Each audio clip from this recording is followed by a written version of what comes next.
안녕하십니까. 반갑습니다. 이번 시간에는 앞 영상에 이어서 2022년 제20회 사회복지조사론 기출문제 뒷부분 문제풀이를 하도록 하겠습니다. 35번부터 50번까지 이번 시간에 기출문제 풀이하고요. 앞에 영상을 보지 않았다면 이쪽에 링크 걸어 드리겠습니다. 26번부터 34번까지의 문제, 기출문제 풀이 먼저 보시고 뒷부분 이어서 들으시는 게 훨씬 도움이 되리라 생각이 되어집니다.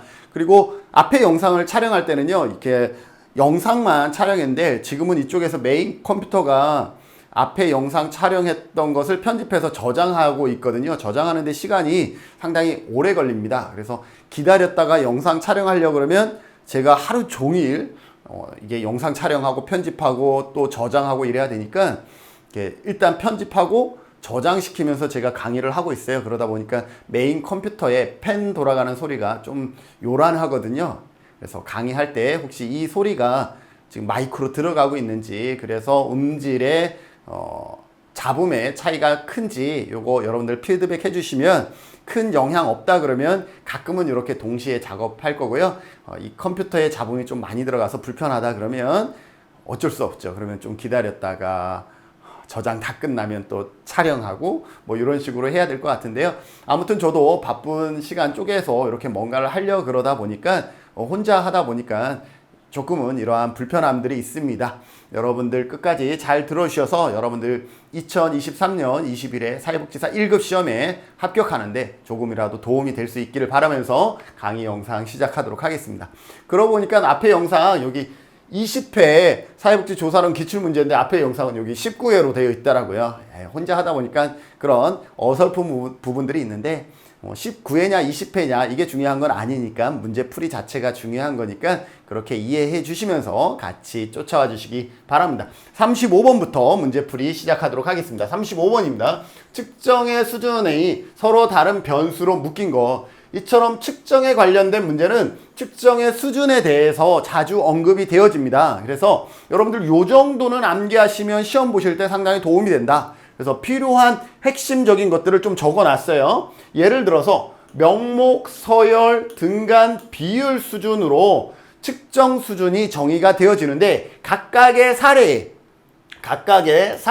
사례라고 하기에 예시라고 하는 게 더 낫겠죠. 각각의 예시에 대해서 여러분들이 기억해 두시면 좋을 것 같습니다. 이 정도만 기억하셔도 어지간한 우리가 시험에서는 다 답을 찾을 수가 있죠. 명목이라는 것은 명목상 숫자 1, 2를 부여한 거예요. 성별, 명목상 남자는 1, 여자는 2 할 수도 있고 명목상 여자가 1, 남자는 2 할 수가 있는 거죠. 이처럼 명목상 숫자만 부여한 것을 명목척도라 그러는데, 종교라든지 직업이라든지요. 그래서 서귀포인지 제주시인지, 뭐 종교는 기독교인지 카톨릭인지 뭐 불교인지 이렇게 숫자 1, 2, 3, 4를 부여하면서 나열할 수 있는 것을 명목 수준 척도라 그러고요. 서열이라는 것은 말 그대로 서열이 있는 겁니다. 높고 낮음, 많고 적음, 이러한 서열은 존재하는데 이 높고 낮음, 많고 적음의 그 간격은 일정하지 않을 때, 등 간격은 아닐 때의 서열 수준이라 그럽니다. 자, 학점 A 플러스 A, A-가 있는데 A 플러스와 A 제로와 A 마이너스의 간격이 일정하다라고 얘기할 수가 없습니다. 예를 들어서 A 플 같은 경우는 뭘까요? 100점에서 95점이고 A 제로는 몇 점일까요? 그냥 이렇게 합시다. A 제로는 90점에서 94점이라고 할 때, 만약에 어떤 친구는 95점, B뿔은 89점에서 85점, 이렇게 됐다라고 합시다. 자, 그러면 어떤 사람은 95점으로 A뿔을 받고요. 어떤 사람은 94점으로 B0를 받습니다. A0를 받습니다. 그리고 어떤 사람은 85점으로 B뿔을 받습니다. 그러면 이 사람과 이 사람의 간격이 이 사람과 이 사람의 간격과 같나요? 아니죠. 여기는 1점밖에 차이가 나지 않는데 여기는 9점이나 차이가 납니다. 이처럼 학점 자체는 분명히 A뿔이 A0보다는 높고 A0가 B뿔보다는 높은 거는 맞아. 그러나 이 간격이 일정하다라고 얘기할 수는 없기 때문에 학점은 서열이 되는 거죠. 학년도 마찬가지예요. 학년도 중학교 1학년과 3학년의 간격, 이래서 초등학교는 1학년과 6학년의 간격으로 나뉘어지죠. 그래서 중학교에서 나눠지는 1, 2, 3과 초등학교에서 나눠지는 1, 2, 6, 1학년에서 6학년까지의 이 간격이 일정하다라고 얘기할 수는 없어요. 예를 들어서 초등학교 3학년이 중학교 3학년의 레벨을 갖는 그런 것은 아니다라는 거죠. 그럼에도 불구하고 초등학교 3학년보단 중학교 3학년이 훨씬 더 학력이 높다라고 얘기할 수 있는 것이죠. 그렇기 때문에 학년도 서열이다라는 거 기억하시고, 리커트 척도는 서열 척도에 해당한다라는 것을 여러분들이 기억해 두셔야 됩니다. 리커트 척도는 서열 척도에 해당된다. 반드시 밑줄 쫙 기억해 두시고요. 자, 등간이 시험에 잘 나옵니다. 그래서 등간 다시 별표 좀 쳐 주시고요. 등간에서 여러분들이 기억할 것은 온도와 지수입니다. 온도와 지수예요. IQ도 우리가 지능 지수라 그러죠. 그래서 온도와 지수가 들어간 것은 등간입니다. 이렇게 아시고, 뭐 행복지수 무슨 지수 전부 다 등간이라고 보시면 돼요. 그리고 시험 점수와 만족도도 등간이다. 요 정도 기억하시면 등간 어지간한 것은 다 포함이 됩니다. 이 온도에는 섭씨 온도와 화씨 온도 전부 다 포함된다라고 기억하시고, 자, 시험 점수 여기에서 학점은 이거지만 시험 점수는 0점에서 100점까지죠. 그래서 94점과 95점 사이의 1점은 99점과 100점 사이의 1점과 간격이 동일하다라는 거죠. 그런데 왜 등간이냐? 여기는 절대 0이 존재하지 않을 때입니다. 즉, 시험 점수 빵점이라 그래서 그 지식이 0이냐? 아니다라는 거예요. 내가 가끔 영어를 못하기 때문에 영어 시험을 봤는데 빵점인 경우가 있어요. 자, 그러면 영어 시험 점수가 빵점이면 저는 A, B, C, D도 모르는 거냐? 그렇지 않다라는 거예요. 나는 A, B, C, D는 알지만 영어 시험에서 빵점을 맞았을 뿐인 거예요. 자, 그래서 절대 0이 존재하지 등간격인데, 등간격이면서 절대 0이 존재하지 않을 때 등간이라 그러는데, 온도는 예를 들어 지금 오늘 제주도의 온도가 0도라고 합시다. 오늘 제주도의 온도가 0도라 그러면 온도 자체가 사라진 거냐? 온도 자체가 사라진 게 아니다라는 거죠. 이 정도의 온도를 우리는 0도라 그러고, 이거보다 더 낮으면 0은 그냥 기준의 0이기 때문에 마이너스 1도, 영하, 2도, 영하, 3도 이렇게 하고 있죠. 0이 없다라는 것을 의미하지 않기 때문에 섭씨 온도, 화씨 온도, 이거는 뭐예요? 절대 0이 존재하지 않는 등간 척도다. 시험 점수도 빵점이라 그래서 그 관련 지식이 없는 것을 의미하지 않기 때문에 절대 0이 존재하지 않는다. 시험 점수도 등간이다라는 거고, 만족도도 마찬가지죠. 만족도가 제로라 그래서 뭐예요? 만족도가 없는 것이 아니고, 만족도, 매우 만족, 보통, 매우 불만족이잖아요. 매우 불만족이 있다는 마이너스가 있다라는 것은 뭐 보통이나 이러한 것의 의미가 제로가 아니다라는 것을 의미하는 것, 절대적 제로가 아니다라는 것을 의미하는 것이고, 지수, 행복지수가 0이라는 것은 행복이 제로다라는 것을 의미하지는 않는다. 그래서 온도와 지수, 시험 점수, 만족도 정도는 등간 척도라는 거 여러분들이 반드시 기억하시고, 반면에 비율은 등간이면서 플러스 절대 0이 존재할 때입니다. 길이가 제로라는 것은 아예 없다라는 것이고, 무게가 제로라는 것은 없다라는 것을 의미합니다. 근무기간이 0이라는 것은 근무한 적이 없다라는 것이고, 구독률이 0이라는 것은 아무도 보지 않는다라는 것이고, 나이가 0이라는 것은 뭐 태어나지 않았다라는 것을 의미한다. 뭐 이렇게 정의할 수가 있겠죠. 그래서 비율보다 등간 잘 나오고, 그 다음에 학점이라든지 리커트 척도, 이 정도는 여러분들이 기억해 주시면 좋습니다. 자, 연령 뭐죠? 연령 10대, 20대, 30대 이렇게 하면 좀 다르지만 그냥 연령이라고 했기 때문에 이거는 비율이 됩니다. 백신 접종률 아무도 안 맞았으면 이거는 아무도 안 맞은 제로가 되죠. 그렇기 때문에 얘는 비율이 됩니다. 서로 다른 변수로 묶인 것이니까 1번은 같은 것이고요. 자, 학년은 뭐라 그랬어요? 학년은 서열이라 그랬죠. 서열. 이수 과목수는 뭐죠? 이수 과목수는 비율이죠. 수. 하나도 이수하지 않았으면 제로가 되기 때문에 이거는 비율이 됩니다. 자, 섭씨와 화씨는 전부 다 뭐라 그랬어요? 온도는 등간이라 그랬죠. 등간. 자, 강우량, 비가 하나도 안 오면 제로이다. 이거는 비율이 되는 거죠. 산불 발생 건수, 산불이 한 번도 발생하지 않았으면 제로인 거죠. 이것도 비율에 해당됩니다. 자, 거주지역은 명목이죠. 명목. 혈액형도 AB, O형, AB형, 요거 딱 정해져 있죠. 이것도 명목입니다. 서로 다른 변소로 묶여진 것은 명목, 비율, 등간, 비율. 정답은 2번입니다. 2번은 학년은 서열이고 이수 과목은 비율이 되기 때문에 서로 다른 변수로 묶인 것은 2번이 되겠습니다. 2번 확인해 주시고 여기에 적혀 있는 것 여러분들이 메모해 두셨다가 이 정도는 여러분들이 반드시 기억해 두시면 관련 시험 문제 풀 때 상당히 많은 도움이 되리라 생각되어집니다. 36번입니다. 척도 유형에 관한 설명으로 옳지 않은 것은 척도에는 여러 가지 척도가 있고요. 암기해야 될 여러 가지들이 있습니다. 방금 전에 설명했던 리커트 척도는 뭐였어요? 명목이었나요? 아니죠. 서열이었죠. 리커트는 서열이다라는 것. 리커트는 가장 작성하기가 쉽다. 이러한 부분들 그리고 전체를 합해서 뭐예요? 반영한다라는 것들이 있죠. 그 다음에 거트만과 보가더스의 사회적 거리 척도. 거트만과 보가더스의 사회적 거리 척도는 누적 척도이다라고 보시면 돼요. 문항들을 그 수준에 따라서 누적해서 문항 자체가 수준을 갖는다라고 보시면 되고, 서스톤 척도는 어떤 것이냐 하면 등간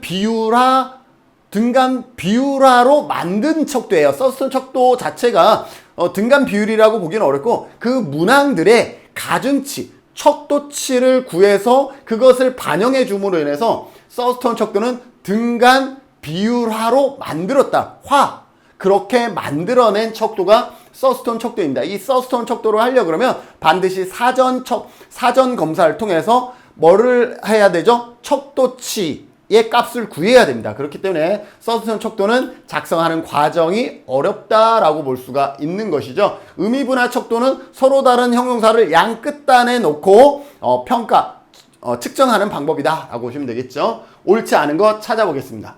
리커트 척도는 문항 간 내적 일관성이 중요하다. 리커트 척도는 우울에 관한 리커트 척도라 그러면 우울에 관한 내용을 중심으로 해서 질문을 하는 거죠. 우울에 관한 질문을 하면서 전혀 엉뚱한 TV 프로그램 뭘 좋아하세요? 이런 거 질문하면 안 되죠. 그래서 문항 간 내적 일관성이 중요하다라는 거죠. 같은 유형의. 왜? 그래야 나중에 이것을 다 더하고 그 다음에 평균을 내고 이러한 계산들을 할 거기 때문에 내적 일관성이 중요하다. 맞습니다.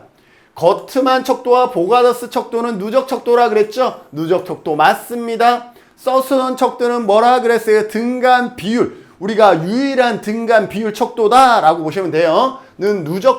서스톤 척도는 장점은 개발이 용이성이다. 서스톤 척도는 개발하기가 어렵습니다. 왜? 서스톤 척도를 적용하려고 그러면 등간 비율화 만드는 것이기 때문에 반드시 사전에 사전 검사를 하고 그 사전 검사의 결과에서 나온 값들을 평균 값들을 각 문항의 척도치 가중치로 반영해 줘야 됩니다. 그래서 개발하기가 어렵습니다. 자, 개발의 용이성이 장점인 것은 서스톤 척도가 아니라 반면에 뭐예요? 리커트 척도입니다. 리커트 척도. 리커트 척도에서 가장 잘 나오는 지문 중에 하나가 뭐예요? 리커트 척도는 개발이 용이하다라는 거예요. 그래서 옳지 않은 것은 3번이 되겠습니다. 정답만큼은 어렵지 않게 찾을 수가 있습니다. 자, 보가더스 척도라고도 하고요. 보가더스의 사회적 거리 척도라고 합니다. 보가더스가 만든 이 척도는 사회적인 거리, 심리적으로 얼마나 멀리 떨어져 있느냐 이런 것들을 확인할 수가 있는 거죠. 예를 들어서 김진우이라는 사람이 중국 사람과의 심리적 거리는 어느 정도이고 일본 사람과의 심리적 거리는 어느 정도이고 또 미국 사람과의 심리적 거리는 어느 정도인지 이러한 사회적 거리를 척도 비교할 수가 있는 것이죠. 보가더스 척도는 사회 집단 간의 심리적 거리감을 측정하는 데 적절하다. 맞는 설명이죠. 의미분할 척도는 어떻게? 서로 다른 형용사를 약 끝안에다가 주는 것이다 라고 했죠. 행복하다 그러면 불행하다. 행복하지 않다가 아니라 자, 의미분할 척도는 문항은 한 쌍에 대조되는 형용사를 양 끝단에다가 배치해서 심리적으로 어디에 해당되는지를 체크하게 하는 것이다. 맞습니다. 그래서 옳지 않은 것은 정답은 3번이 되겠습니다. 자, 37번 같이 풀어보도록 하겠습니다. 측정에 관한 설명으로 옳지 않은 것은, 자, 측정이라는 것은 말 그대로 너 몸무게 몇 킬로야 측정해봐 라는 것은 이거 뭐예요? 수치화 해본다 라는 거죠. 수치화 해보는 것입니다. 옳지 않은 것 찾으라고 했습니다. 측정은 연구 대상에 대해 일정한 규칙에 따라 숫자나 기호를 부여하는 과정이다 라고 얘기를 하겠습니다. 자, 숫자나 기호를 부여하는 과정, 측정, 수치화하는 것 맞지요? 지표는 개념 속에 내재된 속성들이 표출되어 나타나는 결과를 말한다 라고 했는데, 지표라는 것은 뭐냐면 예를 들어서 우리가 행복지수라고 합시다. 행복지수라는 다소 주관적인 것을 우리가 측정하려 그러면 어때요? 행복지수를 질문하는 여러 가지 문항들이 있겠죠? 이 각각의 문항에 대해서 뭐가 생기는 거예요? 지표가 있다라는 거죠. 그러면 이 지표에 따라 값들이 정해지겠죠? 그러면 이 지표는 뭐예요? 개념 속에 내재된 속성들이 표출되어 나타나는 결과. 개념 속에 내재되어 있는 것이 뭐예요? 표출되어 나타나는 결과를 지표라고 얘기를 한다. 맞습니다. 맞는 거고요. 측정의 체계적 오류는 타당도와 관련이 없다 그랬는데, 체계적 오류가 나오면 비체계적 오류가 있고, 이거는 신뢰도와 타당도와 매칭해서 시험에 자주 나옵니다. 체계적 오류는 자기적인 거예요. 자기적이다라는 것은 어느 한쪽으로 치우쳤다라고 볼 수가 있는 거죠. 이러한 체계적 오류는 자기적 오류에 해당되고, 이것은 타당도에 영향을 미칩니다. 영향을 미치게 됩니다. 반면에 비체계적 오류는 무작위적인 오류예요.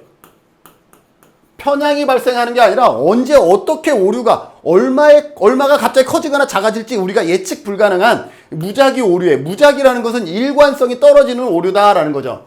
일관성이 떨어진다라는 거예요. 자기적이라는 것은 한쪽으로 치우쳐지기 때문에 일관성이 있는데, 얘는 일관성이 없다라는 거예요. 일관성이 없기 때문에 뭐에 영향을 미치겠어요? 얘는 신뢰도에 영향을 미치겠다. 신뢰도에 영향을 미치겠다라는 거죠. 자, 여기 보면 체계적 오류는 자기적 오류이기 때문에 뭐에 영향을 미쳐요? 타당도에 영향을 미친다. 타당도와 관련이 없다가 아니라 타당도에 영향을 미친다라는 거예요. 영향을 미친다. 미치되 오류가 발생하는 거기 때문에 어떻게 해요? 타당도를 떨어뜨리는 것이 일반적이겠죠. 그렇게 해서 옳지 않은 것은 3번이 되겠습니다. 4번. 리커트 척도는 각 항목의 단순 합산을 통해서 서열성을 산출한다. 단순 합산을 통한다. 그래서 리커트 척도는 어떻게 하냐면 총합평정 척도라 그럽니다. 총합평정이라는 것은 합을 구해서 뭐 평균을 낸다든지 이러한 의미가 있습니다. 리커트 척도는 우울 수준을 물어보는 질문이 여러 가지로 있는데, 이것을 단순히 어떻게 해요? 다 더해서 우울 수준은 얼마다 라고 보통 얘기를 하잖아요. 그래서 리커트 척도는 각 항목의 단순 합산을 통해서 서열성을 산출한다 그랬는데, 이것을 다른 말로 총합평정 척도다 라고 얘기할 수가 있는 것입니다. 맞는 설명이에요. 조작적 정의라는 단어가 우리 사회복지 조사론에서 나오면 제일 먼저 기억해야 될 것은 조작적 정의가 보이는 순간 측정 가능한, 이렇게 매칭하셔야 됩니다. 조작적 정의는 실질적으로 측정하게 되는 연구 대상자의 세부적인 속성이다. 자, 실질적으로 측정하게 되는, 그러니 조작적 정의를 하려면 뭐예요? 측정하게 되는 것은 반드시 조작적 정의가 필요하겠죠. 왜? 측정을 하려 그러면 측정 가능하게 만들어야 되기 때문에. 그래서 조작적 정의는 실질적으로 측정하게 되는 연구 대상자의 세부적인 속성이다. 예를 들어서 몸무게라 그러면 몸무게라 그러면 몸무게는 어떤 식으로 하겠다라고 정의를 하는 것이죠. 그래서 옳지 않은 것은 3번이 되겠습니다. 자, 38번입니다. 척도의 타당도를 평가하는 기준이 아닌 것은 그랬는데, 우리가 시험에 보면 조사론에 보면 신뢰도와 타당도의 개념이 자주 나오죠. 이때 신뢰도는 방금 앞에서도 뭐라고 얘기했어요? 비체계적 오류라 그랬죠. 비체계적 오류에 해당되는데, 다른 말로 하면 신뢰도 자체는 뭐랑 같냐 하면 신뢰도는 일관성과 같습니다. 즉 반복 측정해도 같은 값이 나오느냐, 이게 신뢰도예요. 신뢰도 다시 한번 정의합니다. 신뢰도는 반복 측정했을 때 같은 값이 나오는 정도를 신뢰도라 그럽니다. 이것을 다른 말로 일관성이다 라고 얘기를 하죠. 반복해도 똑같은 성질을 갖는 거, 이걸 일관성이라고 얘기를 하죠. 그렇기 때문에 비체계적으로는 일관성이 떨어지기 때문에 신뢰도에 영향을 미친다라고 설명할 수 있죠. 반면에 타당도는 너 그 방법이 타당해? 라는 거죠. 뭐예요? 정확하게. 정확하게 측정했느냐, 잘 측정했느냐, 제대로 측정했느냐, 이것에 관한 문제다라는 거죠. 어떤 목적을 달성했느냐, 이거는 목적을 달성했느냐에 대한 것이 타당도입니다. 그런데 여기서는 타당도에 관한 얘기가 나와있죠. 타당도를 평가하는 방법에는 크게 세 가지로 나뉩니다. 크게 세 가지. 어떻게? 내용 타당도, 기준 타당도, 구성 타당도. 크게 세 가지로 나누고요. 다시 기준 타당도에는 다시 예측 타당도와 동시 타당도로 나뉩니다. 예측 타당도와 동시 타당도. 그리고 구성 개념 타당도, 구성 타당도, 개념 타당도, 구성 개념 타당도 다 같은 말이에요. 그래서 구성 타당도는 세 가지로 다시 쪼개집니다. 뭐냐? 이해 타당도, 수렴 타당도, 판별 타당도. 그래서 여러분들이 이러한 내용을 여러분들이 알고 있어야 되는데, 일단 내용 타당도는 액면 그 자체, 표면 타당도라고도 얘기를 하고, 내용 타당도는 전문가에 의해 정의되는 겁니다. 예를 들어서 여러분들이 어떠한 것을 측정하기 위해서 설문지를 만들었다라고 봅시다. 설문지를 만들었는데 이게 잘 만들었는지 아닌지를 확인할 필요가 있잖아요. 그래서 전문가인 김진은 교수를 찾아온 거죠. 저를 찾아와서 교수님, 제가 이렇게 설문지를 만들었는데 괜찮은가요? 그러면 제가 살펴보겠죠. 전반적으로 살펴봐서 뭐 빠진 게 있냐 없냐 이런 거 보면서 뭐 괜찮네 라고 얘기를 하면 내용 타당도가 뭐예요? 지켜진 거다라고 얘기할 수가 있죠. 반면에 기준 타당, 여기는 전문가라는 단어가 나오면 내용 타당도 이렇게 이해하시면 되고, 기준 타당도는 말 그대로 뭐를 기준으로 해서 이 기준과 비교해서 상관관계가 높으면 타당도가 높은 것이고, 이 기준과 비교해서 상관관계가 낮으면 타당도가 낮은 거예요. 자, 그러면 예측 타당도라는 것은 기준 자체가 어디에 있냐면 미래에 있는 거예요. 자, 미래에 있어서 지금 내가 설문지를 만들었어. 어떤 조사를 했는데 이 조사의 결과값이 타당한지 아닌지는 미래의 어떤 사건과 비교하는 거예요. 예를 들어서 여러분들이 제 강의를 듣고 있잖아요. 제 강의를 듣고 있는데 여러분들이 이렇게 생각할 수 있어요. 김진은 교수는 어떻게 저렇게 설명을 잘할까라고. 그래서 나는 분명 이 강의를 열심히 들으면 합격할 거야 라고 했어요. 그러면 아마 모르긴 몰라도 김진은 나 스스로 강의 잘하는 것 같아 막 이런 거죠. 그런데 이게 정말로 김진은이 강의를 잘했는지 못했는지는 여기에서 결정나는 게 아니다. 여러분들이 나중에 2023년 20일에 시험 봤는데 합격률이 얼마냐에 따라서 내 강의가 판단되어지는 것, 이건 예측 타당도라고 얘기할 수가 있는 거죠. 자, 그런데 이 예측 타당도를 하려고 그러면 어떻게 되겠어요? 미래까지, 내년까지 기다려야만이 내 강의의 질을 제대로 평가받게 되겠죠. 그러니 미래까지 기다리는 게 어려워요. 그래서 미래의 사건과 비교해서 상관성이 높은 것을 타당하다라고 얘기하는 것을 예측 타당도라 그러는데, 그럼 미래까지 기다려야 되는 한계가 있으니 동시 타당도로 해보자라는 거죠. 예를 들어서 여러분들이 지금 딱 강의를 듣고 바로 모의고사를 보는 거예요. 모의고사 점수가 몇 점이냐에 따라서 그것을 평가한다. 그러면 미래까지 굳이 기다리지 않아도 되는 거죠. 이것을 동시타당도라고 얘기할 수가 있는 것이죠. 그래서 동시타당도는 그 시대에 비슷한, 유사한 것을 측정하는 다른 척도와 같이 실행을 해서 이 값과 이 값이 유사하면, 상관관계가 높으면 타당도가 있는 척도다. 내가 개발한 척도가 타당도가 있다라고 결정하는 것, 이것은 동시타당도라고 얘기를 합니다. 반면에 구성타당도가 있어요. 구성타당도라는 것은 전체적인 이론에 맞게 짜여져 있느냐를 보는 건데, 구성타당도 안에는 이해타당도, 수렴, 판별타당도가 있습니다. 과거에는 시험에 내기 좋은 문항이었기 때문에 자주 나왔죠. 이해타당도는 이론에 기반했느냐라는 거예요. 이론이라는 단어가 나오면 이해타당도라고 보시면 돼요. 자, 이론 나오면 이해타당도다라는 거예요. 즉, 어떠한 것을 측정할 때 이론적으로 포함되어져야 하는 내용들이 전부 다 들어가 있으면 그러면 이해타당도가 높다라고 얘기를 하는 것이고요. 수렴타당도라는 것은 같은 것을 측정할 때, 같은 것을 측정하는 서로 다른 방법. 자, 같은 것을 측정하는데 방법은 서로 달라. A 방법과 B 방법이 있어. 자, 그런데 이거는 같은 것을 측정하기 때문에 A 값과 B 값이 어떻게 나와야 되겠어요? 서로 유사하게 나오면 수렴 타당도가 높다라고 얘기를 하는 거죠. 예를 들어서 이 음주운전 하면 안 되지만 어떤 사람이 경찰이 밤에 음주 단속을 한 거죠. 그런데 이 사람을 딱 세워서 음주 측정기로 했더니 음주가 나온 거예요. 그러면 이 경찰이 어떻게 해요? 그 다음에 혈중 알코올 농도를 검사하는 거죠. 자, 음주 테스트를 했더니 음주가 나왔어요. 그러면 혈중 알코올 검사를 하기 위해서 피를 뽑아서 검사를 해요. 자, 그런데 이 두 가지는 다 어떤 목적이 있죠? 이 사람이 술을 마셨느냐 안 마셨느냐를 결정하는 동일한 것을 측정하기 위한 서로 다른 방법이죠. 그랬을 때 어때요? 후 분거와 혈중 알코올 농도의 값이 상관도가 높게 나오겠죠. 그러면 우리가 만든 이 후 부는 테스터기나 또 혈중 알코올 농도 측정 자체가 타당도가 있다라고 얘기를 하는 거예요.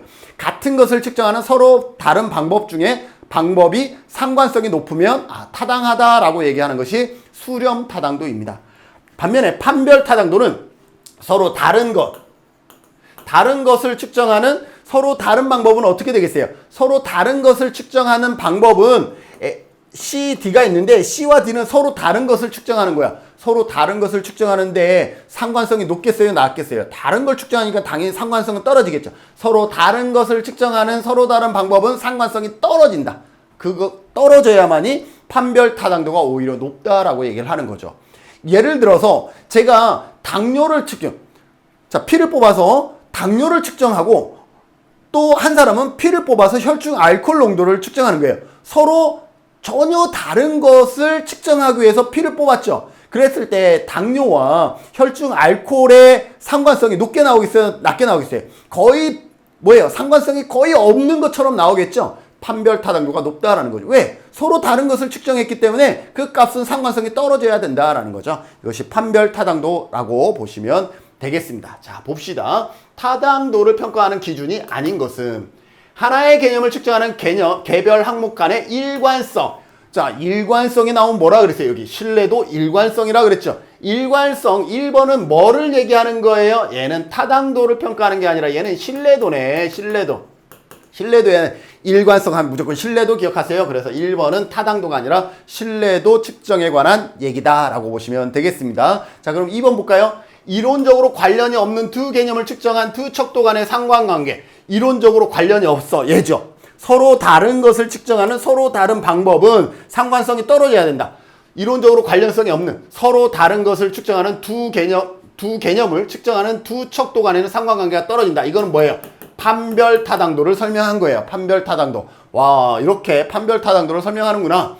어떤 척도와 기준이 되는 척도 간의 상관관계. 어떤 척도와 기준이 되는, 이건 뭐예요? 기준 타당도겠죠? 예측 타당도나 동시 타당도. 어떤 척도가 미래 사건이면 예측 타당도가 되는 것이고, 어떤 척도가 이미 개발된 것이라 그러면 동시 타당도가 되겠죠. 이거는 기준 타당도에 대한 설명이다라는 것을 우리가 알 수가 있겠네요. 그죠? 그 다음에 개념 안에 포함된 포괄적인 의미를 척도가 포함하는 포괄적인 의미, 내용을 다 포괄하고 있느냐, 이것을 물어보는 거잖아요. 그래서 이거는 뭐예요? 내용 타당도라고 얘기할 수가 있겠죠.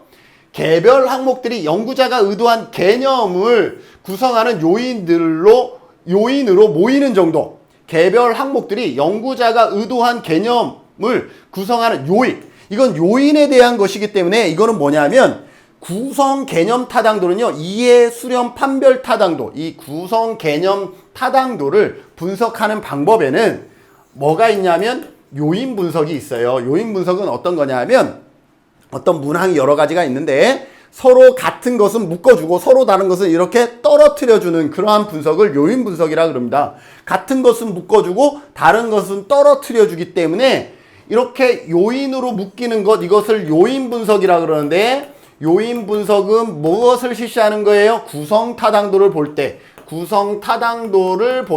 분석하는 방법이죠. 그래서 5번은 구성 타당도에 대한 설명이다 라고 보시면 돼요. 자, 38번도 답은 정말 쉬워요. 왜? 타당도, 일관성이 신뢰도라는 것만 잘 기억하시면 정답 1번은 찾을 수가 있지만 2, 3, 4, 5번이 가지고 있는 이러한 중요한 개념들까지 여러분들이 이해하시고 넘어가셨다 그러면 정말 여러분들 공부를 잘한 것이다 라고 얘기할 수가 있겠죠. 그래서 정답은 1번이 되겠습니다. 자, 39번 신뢰도입니다.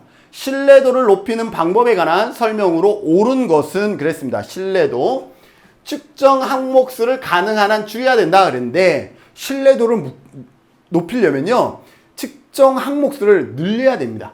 줄여야가 아니라 늘려야.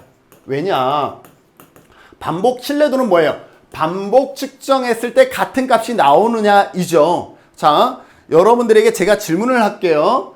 하나의 질문으로 여러분들이 답한다 그러면 그 답은 나중에 바뀔 수가 있어요. 그런데 내가 여러 질문으로 한다 그러면 이것을 평균 내면 김지은은 강의에 대한 보다 정확한 값이 되겠죠. 그런데 이거는 잘 바뀌지 않아요. 근데 하나의 질문으로 한다 그러면 제 강의 좋아요, 나빠요? 그러면 어떨 때는 좋아요 얘기했다가 어떨 때는 나빠요 라고 얘기하겠죠. 그런데 이 문항이 여러 개면 여러 개일수록 평균을 내다보면 뭐 매우 만족이 5점이고 뭐 매우 불만족이 0점이라 그러면 좀 더 정확한 값을 갖기 때문에 다시 측정하더라도 유사한 값이 나온다라는 거죠. 그래서 측정 항목 수는 가능한 늘려야 된다. 이거 기억하세요. 자주 나옵니다. 신뢰도를 높이는 방법, 문항수를 늘린다.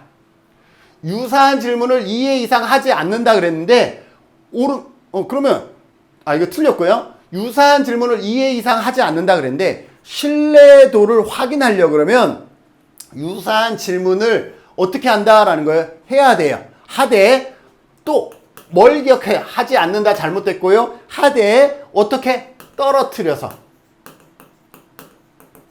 그 문항은 같이 붙여놓으면 안 돼. 김진우는 잘생겼습니까? 김진우는 미남입니까? 이러한 질문이 같은 질문인데 이것을 같이 바로 2번과 3번으로 물어보면 안 돼. 왜? 그러면 2번의 답과 3번의 답은 같을 확률이 크죠. 그러면 당연히 신뢰도는 높게 나와요. 그런데 이렇게 하는 거죠. 설문지 앞부분에 김진우는 잘생겼습니까? 물어보고 뒷부분에 김진우는 미남입니까? 라고 물어봤는데 앞부분은 잘생겼다라고 했다가 뒷부분은 미남이 아니래.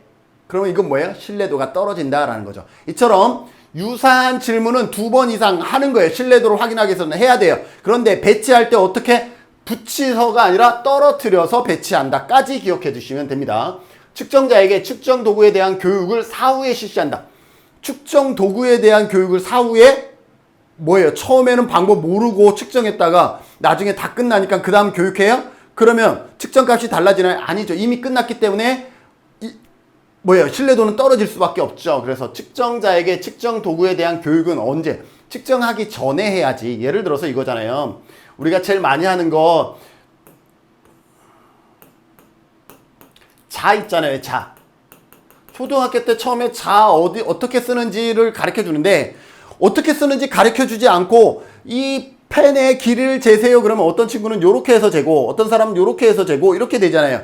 그러면 잴 때마다 값이 달라지겠죠. 당연히 신뢰도는 떨어지는 거죠. 그러면 이것을 측정하기 전에 아이들에게 얘기하는 거죠. 자를 쓸 때에는 사물의 맨 끝이 0에 닿게 갖다 놓고 나머지 끝부분을 읽는 거야 라고 사전에 교육한다 그러면 어떻게 되겠어요? 웬만한 친구들, 그 내용을 이해한 친구들은 측정할 때마다 값이 같겠죠. 즉, 측정 도구에 대한 교육은 사후에 실시하는 것이 아니라 사전에 실시해야 신뢰도가 높겠죠. 그래서 잘못됐습니다. 측정자들이 측정 방식을 대상자에게 맞게 유연하게 바꿔야 한다. 이거랑 이거 똑같아요. 측정자들이 측정 방식을 넌 유치원생이네? 넌 몰라도 돼. 넌 여기서부터 재는 게 훨씬 나을 거야. 이렇게 하는 거죠. 유치원이라서. 넌 1학년이야? 넌 제대로 배워야지. 넌 여기서부터 해야 돼? 어떻게 하고 있어요? 측정자들이 측정 방식을 대상자에 맞게 유연하게 바꾸면 되겠어요? 안 되겠어요? 안 되죠. 유연하게 바꾸면 신뢰도는 어떻게 떨어질 수밖에 없습니다. 그래서 바꾸면 안 된다라는 것이고요. 조사 대상자가 알지 못하는 내용에 대해서는 측정하지 않는다. 자를 재는 방법을 알지 못한다 그러면 이걸 하면 돼요? 안 돼요? 안 되죠. 왜?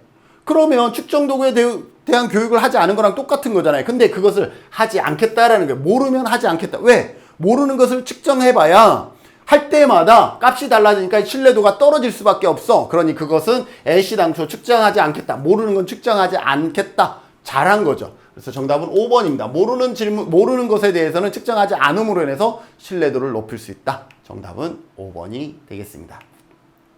자, 40번입니다. 신뢰도에 관한 설명으로 옳은 것. 우리가 아까 타당도를 우리가 검사하는 방법에는 그죠? 내용 타당도, 기준 타당도, 그 다음에 구성 타당도가 있었잖아요. 마찬가지. 신뢰도를 측정하는 방법에도 여러 가지 방법이 있습니다. 신뢰도를 측정하는 방법에는 검사 재검사법, 검사 재검사법이 있고, 그 다음에 대안법이 있어요. 대안법은 복수 양식법이라고 하고요. 그 다음에 내적 일관성을 묻는 방법이 있습니다. 각각에 대해서 다시 설명하면, 신뢰도를 묻는 방법에는 검사 재검사라는 것은 신뢰도는 반복 측정해서 그 값을 비교하기 때문에 한번 검사했다가 같은 도구로 다시 검사를 해보는 거죠. 그렇게 해서 사전 검사와 사후 검사의 값을 비교하는 것, 이것을 검사 재검사법이다 라고 얘기를 하는 거죠. 자, 여기에서 문제는 사전 검사를 하고 사후 검사를 해야 되기 때문에 사전 검사했던 것이 사후 검사에 영향을 미치는 뭐예요? 검사 효과가 발생한다라는 거죠. 자, 그러면 사전에 검사했던 것이 사후에 영향을 미치기 때문에 이 검사 효과가 발생하네. 이것을 어떻게 하면 줄일 것인가에 대한 고민을 하는 거죠. 그것을 반영한 것이 뭐냐면 대안법이에요. 대안법은 여기에 복수 양식법이라고 얘기를 했죠. 즉 뭐냐? 사전에 검사한 것과 사후에 검사한 것이 서로 다른 척도예요. 서로 다른 척도. 서로 다른 척도를 사용함으로 인해서 뭐예요? 여기에서 같은 척도를 두 번 했을 때 발생하는 검사 효과를 제거할 수 있다는 거죠. 근데 대안법은 또 어떤 문제가 있어요? 사전에 했던 검사지와 사후에 썼던 검사지에 난이도의 차이가 있으면 사전은 높은 점수를 받는데 사후에는 낮은 점수를 받을 수밖에 없다라는 거죠. 대안법의 문제는 뭐예요? 여기는 난이도에 따라서 값이 달라질 수 있구나. 그래서 내적 일관성이라는 게 나왔어요. 내적 일관성이라는 것은 한 번에 하나의 척도 안에서 신뢰도를 구하는 거죠. 예를 들어서 반분법은 이거예요. 1번부터 20번까지 문항이 척도가 있어요. 그러면 반으로 나눠서 1번부터 10번까지와 11번부터 20번까지의 값을 비교해서 위의 값과 밑의 값이 유사하면 신뢰도가 높다라고 평가하겠다는 것이 반분법입니다. 그런데 또 여기서 문제가 생겨요. 반분법은 1번부터 20번까지를 반으로 나누는 경우의 수가 너무 많다라는 거예요. 예를 들어서 좀 전에 얘기한 것처럼 앞부분과 뒷부분으로 반을 나눌 수도 있고요. 홀수번과 짝수번으로 반을 나눌 수가 있는 거예요. 어떻게 나누느냐에 따라서 반분법은 어떻게 나누느냐에 따라서 신뢰도의 값이 달라지고 있다라는 거죠. 이걸 나누는 방법이 여러 가지면 신뢰도의 값은 수십 개, 수백 개가 나올 수 있다라는 거죠.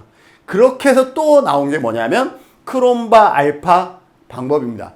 크롬바 알파는 방금 설명했던 반분법이 가능한 모든 경우의 수를 통계 프로그램이 그 값을 전부 다 평균을 내서 하나의 값을 보여주는 거예요. 크롬바 알파는 중요한 것은 한 개의 신뢰도 값을 보여준다라는 것 기억해 주세요. 그래서 우리가 실제 사회복지 현장 조사에서 어떠한 값을 근거로 신뢰도를 측정하냐면 제시하냐면 일반적으로 크롬바 알파의 값으로 신뢰도 값을 우리가 얘기하고 있다라고 보시면 되겠습니다. 자, 그럼 봅시다. 신뢰도에 관한 설명으로 옳은 것. 재검사법, 반분법은 신뢰도를 평가하는 방법이다. 재검사법, 검사 재검사법, 반분법은 신뢰도를 평가하는 방법이다. 맞죠? 방법 중에 분명히 있습니다. 신뢰도는 타당도의 필요 충분이다 그랬는데 이거예요. 타당도는 뭐냐면 정확히 잘 측정했느냐 이거잖아요. 이게 만약에 관역이라 그러면 사격을 했을 때 이렇게 가운데를 정확하게 잘 정조준했느냐, 잘 쏘았느냐 이거죠. 신뢰도는 반복 측정했을 때 같은 값이 나오느냐예요. 자, 여기가 A이고 여기가 B이면 A는 한쪽에 몰렸기 때문에 A는 뭐가 되는 거예요? 신뢰도가 높아요. 그러나 가운데서 떨어져 있기 때문에 A는 신뢰도는 높은데 타당도는 낮습니다. 즉, 뭘 알 수 있냐면 신뢰도가 높다고 반드시 타당도가 높은 것은 아니다라는 것을 알 수 있죠. 여러분 반드시 기억하셔요. 그런데 타당도가 높으면 어때요? 타당도는 가운데를 쏘았다라는 거죠. 반대로 타당도가 높으면 어떻게 돼요? 가운데 쏘았기 때문에 몰려있다라는 의미와 같은 거죠. 타당도가 높으면 신뢰도는 무조건 높을 수밖에 없어요. 신뢰도가 높다고 타당도는 반드시 높은 건 아닌데 타당도가 높으면 신뢰도는 무조건 높습니다. 이것을 필요 충분 조건으로 설명하면 타당도는 신뢰도를 얻기 위한 뭐예요? 타당도가 높으면 신뢰도는 무조건이죠. 그래서 타당도는 신뢰도를 얻기 위한 뭐예요? 충분해. 타당도만 높으면 충분해요. 그래서 타당도는 신뢰도를 얻기 위한 충분한 조건이 됩니다. 그러나 신뢰도는 타당도를 얻기 위한 충분한 조건이에요? 신뢰도는 타당도를 얻기 위한 충분한 조건이 아니죠. 타당도를 얻기 위한 필요 조건은 될 수 있으나 뭐예요? 충분한 조건은 되지 않아요. 그래서 신뢰도는 타당도를 얻기 위한 필요 조건이다 라는 것 기억해 두셔야 되겠습니다. 아주 가끔 나오기 때문에 기억해 주시면 좋겠습니다. 자, 신뢰도는 타당도의 필요 충분 조건이다. 아이고 너무 쉽게 나왔네. 필요 조건 또는 충분 조건 나왔으면 그나마 고민할 건데 필요 충분 조건이라고 나왔으니 이건 답은 아니다 라는 것을. 필요 충분 조건은 신뢰도와 타당도가 둘 다 이렇게 되는 거죠. 신뢰도가 높으면 타당도가 높고 타당도가 높으면 신뢰도가 높은 것을 필요 충분이라 그러는데 신뢰도가 높다고 타당도가 높은 것이 아니기 때문에 일단 필요 충분 조건은 아니죠. 그래서 얘는 잘못됐습니다.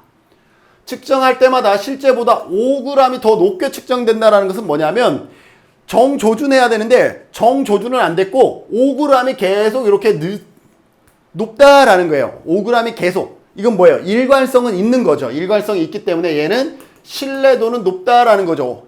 계속해서 5g이 더 높은 거니까 측정되는 저울은 신뢰도가 있다라고 얘기할 수 있다. 맞는 설명이죠. 왜? 일관성 있게 5g이 늘어나고 있으니 이거는 일관성이 있기 때문에 신뢰도는 있다라고 얘기를 하는 거죠.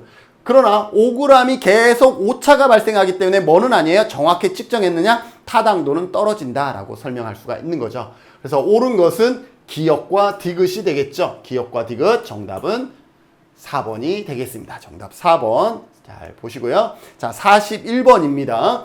다른 조건이 같다면 확률 표집에서 표집 오차에 관한 설명으로 옳지 않은 것은 여기에서 다른 조건이 같다면 입니다. 자, 다른 조건이 같다면 자, 여기서 보기를 봐야 되죠. 표준 오차가 커지면 표집 오차도 커진다 그랬는데 표준 오차는 뭐냐 하면 표준 편차랑 같은 거예요. 표준 편차는 뭐예요? 평균에서 각값이 평균에서 떨어져 있는 정도이죠. 자, 표준 오차, 표준 편차 어떠한 것이 평균에서 떨어져 있는 정도가 이렇게 커요. 이거랑 요거랑 봅시다. 자, 여기에서 A와 B에서 A에서 뭘 했다 그러면 떨어져 있다라고 하면 여기에서의 결과가 중앙을 대표할 확률이 커요? 아니면 여기에서의 결과가 중앙을 대표할 확률이 커요? 아무래도 B가 더 정확하겠죠. 표준 오차, 표준 편차가 작다라는 것은 동질성이 확보되어 있다라는 것이고 표준 오차, 표준 편차, 평균에서 떨어져 있는 정도가 크다라는 것은 이질적인 집단이라는 거예요. 표준 편차가 크다라는 것은 이게 크다라는 것은 이질적인 집단이라는 거예요. 그러면 표준 오차가 커지면 이거는 이질적인 집단이죠. 이질적인 집단이면 당연히 표집 오차도 표본의 오차도 어떻게 되겠어요? 모집단과 표본의 값 사이의 차이 이 값도 어떻게 되겠어요? 당연히 이질적일수록 차이가 커지겠죠. 그래서 표집 오차도 커진다. 맞는 설명입니다. 자, 신뢰 수준을 높이면 표집 오차가 감소한다라고 했는데 다른 조건이 같다면이에요. 다른 조건이 같은데 신뢰 수준을 높이면 표집 오차는 감소할까 클까인 거죠. 요즘 어때요? 요즘 여러분들이 이 영상을 언제 볼지 모르겠지만 대선도 있었고 지선도 있었습니다. 지선은 아직 안 했어요. 자, 그러면 이렇게 하겠죠. A가 당선될 확률이 당선될 확률은 45%이며 본 연구는 신뢰 수준 95% 범위에서 표집 오차 플러스 마이너스 3%이다 라고 얘기를 합니다. 자, 그러면 어떻게 되겠어요? A가 당선될 확률은 45%이 두 사람 중에 후보가 두 사람분이야. 그러면 B가 당선될 확률은 55%죠. 자, 그러면 A가 정말 당선될까인 거죠. 자, A가 당선될 확률은 45%인데 표집 오차가 플러스 마이너스 3%야. 그러면 얘가 표집으로 발생하는 오차가 플러스 마이너스 3%이니까 A가 당선될 확률은 몇 프로예요? 42%에서 얼마예요? 48%라는 거예요. 100번 조사했을 때 이 범위 안에 들어가는 게 95번은 이 범위 안에 들어가. 5번 정도는 여기에서 벗어날 수 있지만 100번 조사에서 99번은 42%에서 48% 사이다라는 거예요. 자, 그런데 이것을 뭐예요? 다른 조건이 같다면, 그러니까 조건을 같이 했다면 신뢰 수준을 높이면, 신뢰 수준을 만약에 이게 99%라고 합시다. A가 당선될 확률이 45%이면서 신뢰 수준을 99%로 늘렸어. 이거는 5%는 여기에 안 들어가도 되는 거예요. 그런데 99%라는 것은 뭐예요? 거의 100번에 한 번 정도 예외가 있고 다 이 안에 들어가야 된다라는 거예요. 그때 표집 오차는 어떻게 해줄까요? 자, 만약에 표집 오차가 플러스 마이너스 3%에서 더 키워봅시다. 플러스 마이너스 10%라고 합시다. 그럼 어떻게 되겠어요? 45%에서 플러스 마이너스 10이니까 35%에서 55%까지. 100번 중에 35%에서 55% 안에는 적어도 99번 들어갈 확률이 맞죠? 이건 가능할 것 같아. 이때는 42%에서 48%에 95번은 들어가야 되는데 이게 더 커졌어. 표집 오차가 커짐으로 인해서 이 간격이 더 커졌어요. 커지니까 99번, 100번 중에 99번은 이 안에 들어올 것 같아. 그래서 신뢰 수준을 높이면 표집 오차도 어떻게 커진다예요. 그럼 반대로 해볼게요. 만약 교수님 신뢰 수준을 높이는데 표집 오차가 작으면 설명이 안 될까요? 자, 신뢰 수준을 99%로 키웠어요. 신뢰 수준을 높이면 표집 오차를 플러스 마이너스 1%라고 합시다. 플러스 마이너스 1% 여기에서 그럼 몇 프로 되겠어요? 플러스 마이너스 1이니까 44에서 46. 100번을 했는데 44%에서 46%까지 뭐예요? 99번 이 안에 들어가 줘야 돼. 이 폭이 더 좁다 보니까 이 안에 99번이 들어갈 확률이 크겠어요? 아니죠. 못 들어가요. 그래서 이 신뢰 수준을 높이면 이 범위가 커지면 커질수록 가능해진다라는 거예요. 그래서 신뢰 수준을 높이면 표집 오차는 감소한다가 아니라 커진다, 증가한다예요. 표집 오차는.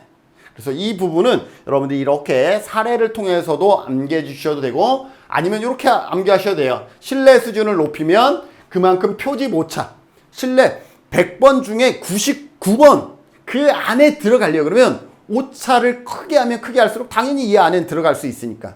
근데 이 범위를 좁게 하면 좁게 할수록 이 안에 들어갈 확률은 적어지죠. 그래서 신뢰 수준을 높이면 표집 오차는 커진다. 이렇게 단순하게 암기하시는 것도 방법입니다. 이해하시려면 이해하시되 이해가 안 되면 신뢰 수준을 높이면 얘가 전제가 되는 거예요. 신뢰 수준을 먼저 결정하는 거예요. 신뢰 수준이 커지면 표집 오차는 증가한다. 이렇게 암기하셔야 됩니다. 옳지 않은 것은 2번이 되겠습니다.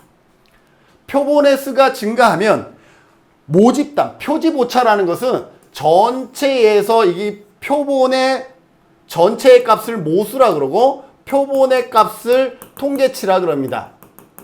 이 모수와 통계치의 차이를 표집 오차라고 하는 거예요. 그런데 이 표본이 크면 클수록 모수와 통계치와의 차이는 줄어들겠죠. 그래서 표본의 수가 증가하면 표집 오차는 감소하게 됩니다. 왜? 점점 커지면 모집단이나 표본이나 거의 그게 그거 되니까 모집단의 생각이 표집의 생각이고 표집의 생각이 모집단의 생각이랑 같게 되겠죠. 그래서 얘가 커지면 커질수록 모집단의 생각을 대표하기 때문에 표본의 수가 증가하면 표집 오차는 대표하기 때문에 감소한다. 이질적인 모집단, 이질적이면 표본을 아무리 잘해도 모집단에서 벗어날 확률이 크죠. 동질적이면 모집단 전체를 물어보나 한 사람한테 물어보나 도찐 개찐인데 모집단이 이질적이면 어때요? 표집 오차는 커질 수밖에 없어요. 이질적인 모집단보다 동질적인 모집단, 동질적인 모집단에서 표집 오차는 어떻게 돼요? 작아진다. 추출한 표본의 표집 오차는 작다. 맞죠?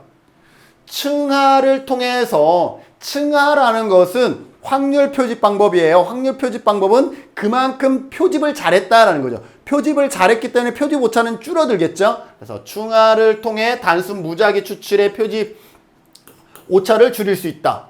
뭐예요? 확률 표집 방법 했기 때문에 표집 오차를 당연히 줄일 수 있다. 맞습니다. 그래서 옳지 않은 것은 몇 번이다? 2번이다. 다소 까다로운 문제일 수 있죠. 왜냐하면 이러한 내용들 하나하나를 여러분들이 이해하고 풀었다 그러면 다소 까다로운 문제가 될 수도 있겠습니다.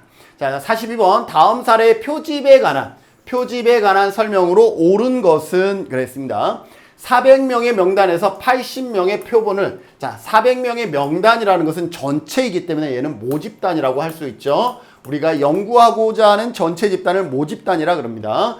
400명의 명단에서 80명의 표본을 선정하여, 자, 400명 중에 80명의 표본을 선정하는 경우 그 명단에서 최초의 5사람 중에서 무작위로 한 사람을 뽑고 그 후에 표집 간격만큼 더한 번호에 해당하는 사람을 표본으로 선택한다. 그런데 이 방법이 뭐냐라는 거죠. 이 방법은 체계적 개통표집이에요. 체계적 개통표집. 이거는 어떻게 하냐면 이거죠. 400명 중에 80명의 표본을 선정하는 경우입니다. 그러면 어떻게 하느냐? 자, 400명 나누기 몇을 하냐면 표본의 크기가 80이니까 80을 해줍니다. 그러면 어떻게 되겠어요? 5, 8, 40. 5라는 게 나오죠? 이게 뭐예요? K 값이에요. 반복되는 값이 5라는 거예요. 그래서 여기에 그냥 5사람 중에서 무작위로 한 사람을 뽑는다. 여기 5이 그냥 나온 게 아니라 400 나누기 80 했더니 5가 나온 거예요. 자, 그러면 여러분들이 좋아하는 숫자 아무나 하나만 골라보세요. 여러분들 12를 골랐다. 역시 여러분들이 12를 골랐다. 그러면 이 12에서 계속 플러스 5를 해주는 거예요. 계속. 그러면 12번은 무조건 선택이 됐고요. 그 다음에 17번도 선택이 됐고, 그 다음에 다시 22 선택됐어요. 그리고 밑으로는 마이너스 5를 해주는 거예요. 그러면 몇 번? 7. 그 다음에 2. 그래서 2부터 쭉 해서 언제까지? 400까지 가면 요 2, 7, 12, 17, 22 이렇게 선출된 사람을 전부 다 합하면 몇 사람이 되냐면 아마 80명이 될 거예요. 그렇게 해서 표집 80명을 선정하는 방법을 체계적 개통 표집이라 그럽니다. 그래서 지문은 확률 표집 방법 중에 체계적 개통은 확률 표집 방법이에요. 확률 표집 방법 중에 체계적 개통 표집 방법에 대한 설명입니다. 자, 단순 무작 옳은 것은이죠. 단순 무작위 표집이다 그랬는데 아니죠. 체계적 개통이니까 잘못됐습니다. 표집 틀이 있어야 된다라고 했는데 여러분들 중요한 거 확률 표집 방법은 반드시 표집 틀이 있어야 됩니다. 왜? 그래야 1번부터 400명까지 명단이 있어야 이렇게 넘버링을 해서 5번씩 커지고 5번씩 작아지고 이게 계산이 가능하잖아요. 그래서 확률 표집 방법은 어떠한 표집 방법이든 다 표집들이 있어야 됩니다. 그래서 확률 표집 방법 체계적 개통은 표집들이 있어야 된다. 맞는 설명입니다. 옳은 것은 2번이 되겠습니다. 3번. 모집단의 배열에서 일정한 주기성을 가지고 있어야 한다. 아니죠. 체계적 개통은 일정한 주기성을 가지고 있으면 이것을 잘 살펴볼 필요가 있어요. 왜냐하면 여기서 사례를 좀 바꿔서 이 표집 간격 K를 표집 간격이라 그래요. 표집 간격. 이 표집 간격 K가 2라고 합시다. 그런데 구성원이 모집단이 남자, 여자, 남자, 여자, 넘버링이 남자, 여자, 1번은 남자고 2번은 여자, 3번은 남자고 4번은 여자 이런 식으로 돼 있어요. 남녀 이런 식으로 넘버링이 돼 있는 거예요. 자, 그런데 표집 간격이 2야. 그러면 어떻게 되겠어요? 여러분들이 4를 선택했다 그러면 마이너스 2 하면 여자가 되고 플러스 2 하면 또 여자가 될 거예요. 이처럼 주기성이 발생할 때에는 우연찮게 누구만 표집될 수 있어? 여자만 표집될 수가 있어요. 그렇기 때문에 일정한 주기성이 가지고 있을 때는 남자의 생각이 배제될 수가 있기 때문에 일정한 주기성을 가지고 있는지를 살펴봐야 되는 것이 체계적 개통입니다. 일정한 주기성이 있을 때는 체계적 개통을 하시면 특정한 집단만 표집될 확률이 크기 때문에 전체 모집단을 대표할 확률이 떨어집니다. 그걸 잘 기억하세요. 그래서 주기성을 가지고 있어야 된다. 잘못됐고요. 비확률 표집 방법이다. 아니죠. 체계적 계통은 확률 표집 방법입니다. 확률 표집 방법에는 뭐가 있냐면 확률 표집 방법에는 여기에 무작위 표집, 단순 무작위 표집, 체계적 계통 표집, 그 다음에 층합 표집, 그 다음에 군집, 집락 표집 이렇게 네 가지가 있다라는 거 보시면 되고요. 그래서 비확률 표집 방법을 사용하였다 아니고 체계적 계통은 확률 표집 방법이고 모집단의 대표성이 부족하다 아니요 확률 표집이기 때문에 모집단에 대한 대표성이 높다라는 거죠. 부족하다 잘못됐습니다. 여기도 비확률이 아니라 확률입니다. 그래서 정답은 2번이 되겠습니다. 여러분들 어때요? 여러분들이 조금 공부하고 기출문제를 보고 계시면 충분히 이해하실 거고 아직 공부 안 하셨다 그러면 여러분들이 김진은 교수가 얘기하고 있는 저 단어들의 맥락들을 여러분들이 공부를 통해서 이해해 나가는 시간들을 가지시면 좋을 것 같습니다. 자, 43번입니다. 표집에 관한 설명으로 옳은 것은 표집은 뭐라 그랬어요? 모집단 전체를 연구하기가 어려운 경우가 있어요. 모집단이 4만 명이다 그러면 이 4만 명을 전체 다 연구하는 것은요 엄청난 시간과 엄청난 비용 이러한 것들이 들어가고요. 4만 명보다 더 많으면 아예 연구가 어려울 수가 있어요. 그래서 전체의 생각, 모집단의 생각을 알고 싶은데 그 모집단 전체를 대상으로 연구하지 못할 때에는 이렇게 표본을 설정해서 표본의 값을 구합니다. 이 표본의 값을 구하는 이유는 뭐예요? 모집단의 생각을 우리가 뭐예요? 예측하기 위한 거예요. 즉 일반화하기 위해서 표본 조사를 하고 있다. 표본의 생각을 알고 싶은 게 연구의 목적이 아니라 표본의 생각을 통해서 모집단의 생각을 알고 싶은 게 연구의 목적이다 라고 보시면 되겠어요. 표집에 관한 설명으로 옳은 것은 할당 표집은 무작위 표집을 전제로 한다 그랬는데 자 봅시다. 아까 확률 표집 방법과 비확률 표집 방법이 있죠. 확률 표집 방법에는 뭐가 있다 그랬어요? 무작위 표집, 체계적 계통 표집, 그 다음에 층합 표집, 군집, 집락 표집이 있습니다. 비확률에는 편입 표집, 그 다음에 의도, 유의 표집, 그 다음에 뭐죠? 층합, 할당 표집, 눈덩이 표집 이러한 부분들이 있습니다. 자 그러면 할당 할당은 여기죠. 할당 표집은 뭐예요? 무작위 표집을 전제로 한다. 무작위는 여기잖아요. 할당 표집은 편이나 유의에 의해서 표집하는 거예요. 편이나 유의에 의해서 표집하는 것을 할당. 같은 표집 방법인데 무작위나 계통을 통해서 이루어지는 것은 층하예요. 층하와 할당이라는 것은 같은 방법이지만 층하할 때, 층 안에서 표집할 때 무작위나 계통을 하면 층하, 편이나 유의를 하면 할당이 되는 거예요. 그래서 할당 표집은 무작위 표집을 전제로 한다? 아니에요. 무작위 표집을 전제로 하는 표집에는 층합 표집이 있습니다. 층합. 바꿔주시고요. 유의 표집은 확률 표집이다. 유의 표집은 확률이 아니라 뭐예요? 비확률 표집이다 라고 바꿔야 되고요. 눈덩이 표집은 모집단의 규모를 알아야 한다. 비확률은 모집단의 규모를 몰라도 돼요. 확률 표집은 모집단의 규모를 알아야 돼요. 왜? 확률 표집은 아까 표집 틀이 있어야 된다라고 했죠. 표집 틀이 있다라는 것은 그 규모를 알아야 된다라는 것과 일맥상통하는 것이죠. 그래서 모집단의 규모를 알아야만 사용할 수 있다. 이거 잘못됐고요. 단순 무작위 표집.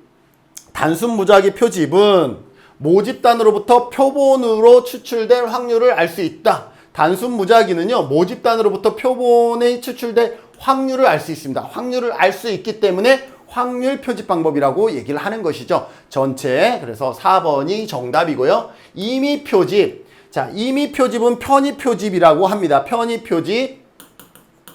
임의 표집은 모집단의 대표성이 높은 표본을 추출한다. 비확률이기 때문에 대표성이 뭐예요? 낮아요. 비확률이기 때문에. 그래서 잘못됐습니다. 그래서 옳은 것은 몇 번이다? 4번이다 라는 것을 알 수가 있습니다.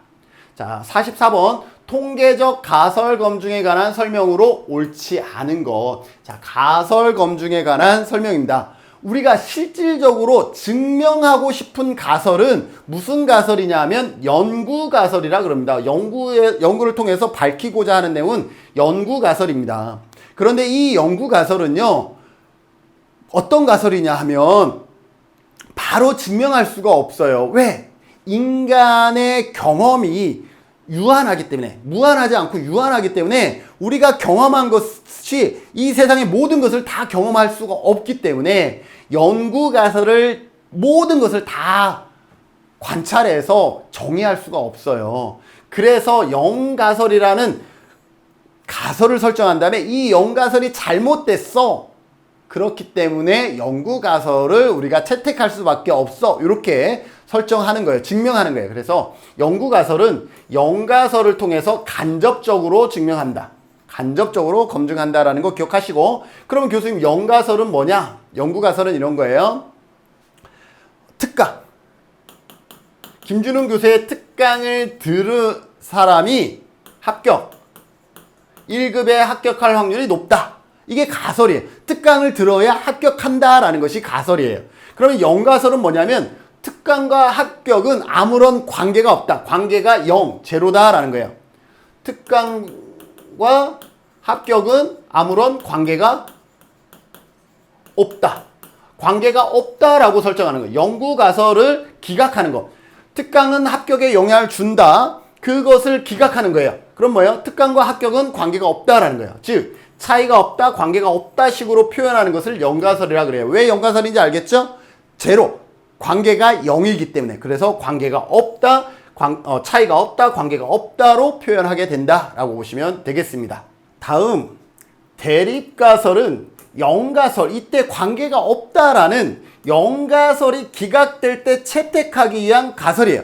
영가설이 기각됐다라는 것은 관계가 없다라는 것이 기각됐다라는 거예요. 그럼 뭐예요? 관계가 있다라는 거죠. 그래서 대립가설은 관계가 있다라고 표현되어지는 것이 대립가설입니다. 자, 관계가 있는데 가만히 봤더니 특강을 들은 사람과 듣지 않은 사람의 평균값을 봤더니 특강을 들은 사람이 합격률이 높아. 그럼 뭐예요?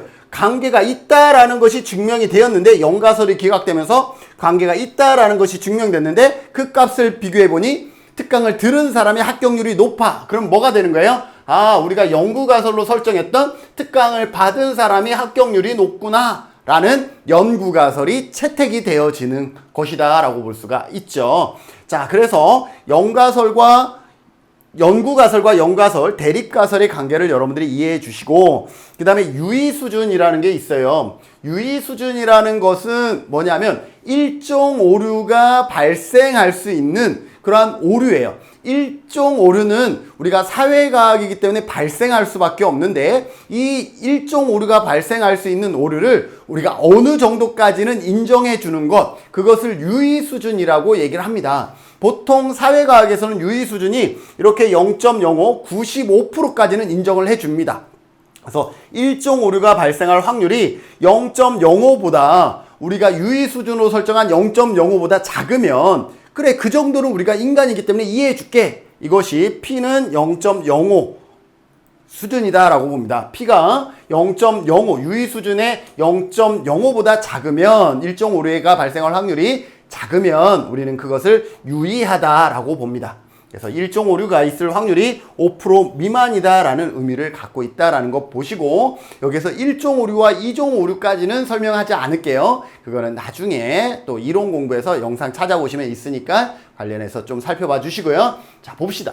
통계적 가설 검증에 관한 설명으로 옳지 않은 것은, 영가설을 기각하면 연구가설이 잠정적으로 채택된다 그러는데, 영가설이 기각되면 바로 연구가설이 채택되는 건 아니고요. 대립가설로 가서 관계가 있다가 증명되고, 관계가 있기 때문에 그 값을 비교하면 결론적으로 연구가설이 채택되는 거죠. 그래서 한 단계를 건너뛰긴 했지만 이 말이 틀린 말은 아니기 때문에 맞다라고 우선 봐주고요.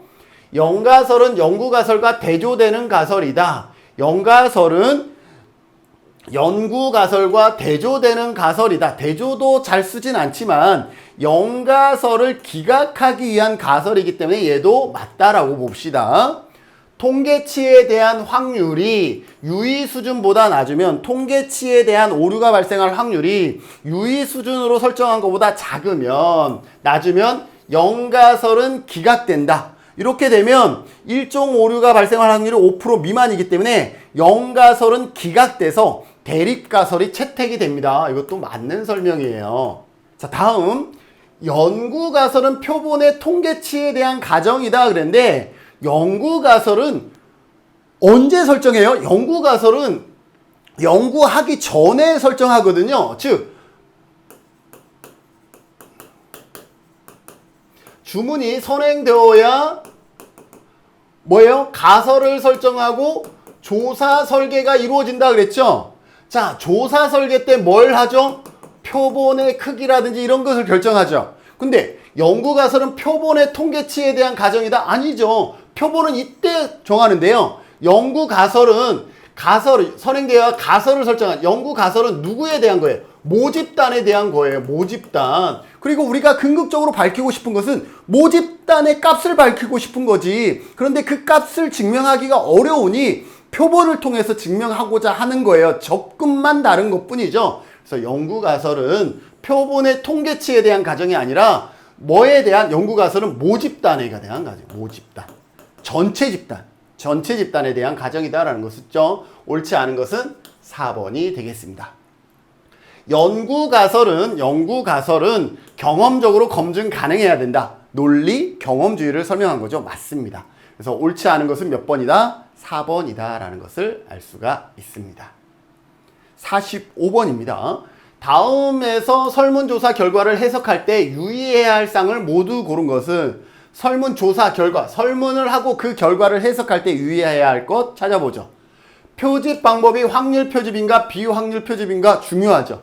확률 표집이면 그만큼 대표성이 높기 때문에 아무래도 해석할 때 대표성이 높다라는 그러한 뉘앙스를 우리가 해석에 집어넣을 수가 있죠.